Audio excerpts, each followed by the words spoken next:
Okay guys, let's finish this up with the orbital notation, because it's getting late and I'm getting really tired. So we just finished up with talking about the number of orbitals, and the maximum number of electrons we can put in each orbital, which is 2, but maximum number of orbitals per sublevel, and how the electrons divide themselves out. So I told you that we, with orbital notation, it's like a picture. It's not exactly a picture. We will use.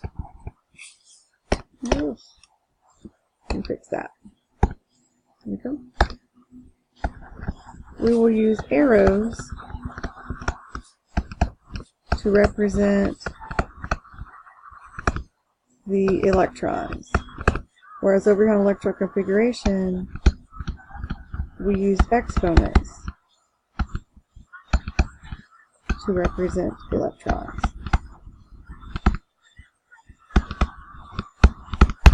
Okay, so let me just run you through and show you how you do this.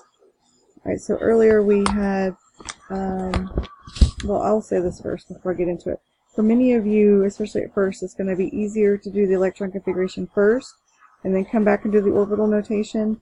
Once you've been doing it for a little while, then you might be able to go straight into an orbital notation, but just be aware that it might be easier to sort of do the electron configuration first. So if we look at something simple like we did hydrogen yesterday, so if we have our atom or element here, and we have our electron configuration, and then our orbital notation. So we found out yesterday that the hydrogen is 1s1. Okay, so in order to do the orbital notation, you have to draw an orbital. And an orbital is just going to be a really short line, and it just needs to be big enough to show, to be able to put 2 arrows in it, basically. Right, and so it consists of a little line, and if that is your orbital, we label it underneath.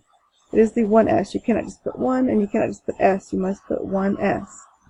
Now, there is 1 electron in hydrogen. It's 1s1. So it gets 1 arrow. And we put the first arrow pointing up. Now, this is an arrow that points up. However, for orbital notation, and it's really just a time factor, there's really no other reason behind it, is we just sort of do an arrow in a 1 pin stroke like this.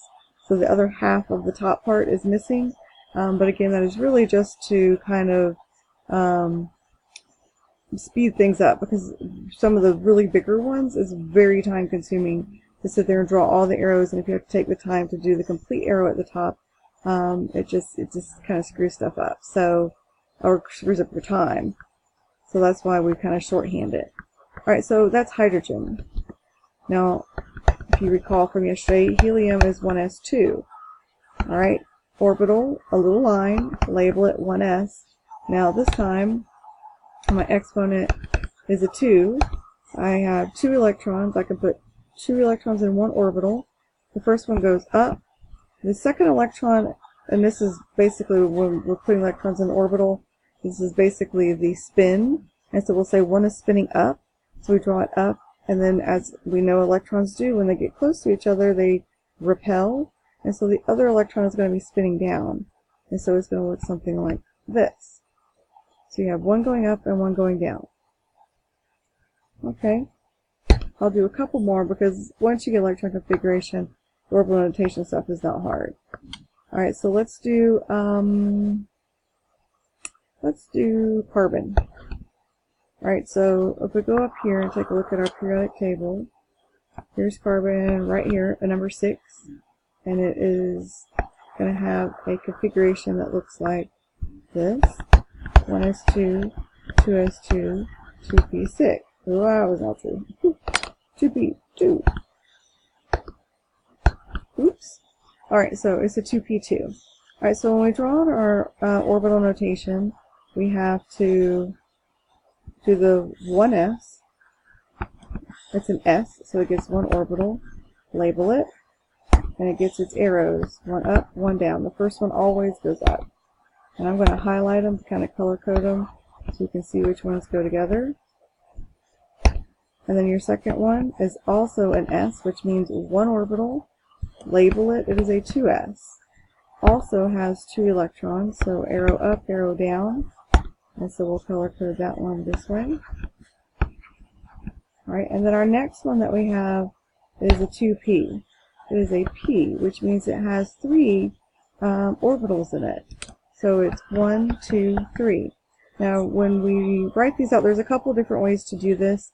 I think the way this is the most easiest is to put 2p underneath the center. There's always an odd number of orbitals, so it's 1, 3, 5, 7. So put it underneath the center and just do like a half bracket. So you're kind of like this is a bracket. So you're just doing the bottom half of the bracket. And you're saying that all of these here go with the 2p. So make sure you do that bracket grouping, okay? Now, this one only has 2 electrons. 2. So the first one goes up here. Alright, so now it's time for the common student mistake. Alright, so what do we do with that second one? Well, electrons repel, so one spins up, one spins down, right? Well, yes. However, if we have an open orbital, then the second electron will always fill up that second orbital before it starts to double up. So everyone is going to get their own little room. Those of you last Friday, I believe it was third period, we already went through the Lewis dot diagram, so you kind of understand that concept a little bit because we talked about that then. First period, we didn't get to it yet, so just know that every electron is going to fill up an empty orbital before they start to double up. Alright, so let me do one more, and then I am going to let you get started on your work. Alright, so let's look at the correct tool. Let's go do, I think I did iron earlier. I think I did. Alright, so let's see, 2, 3, 4, let's go 3D, 1, 2, 3, 4, 5, 6. Okay, let's go do that one real quick. Iron.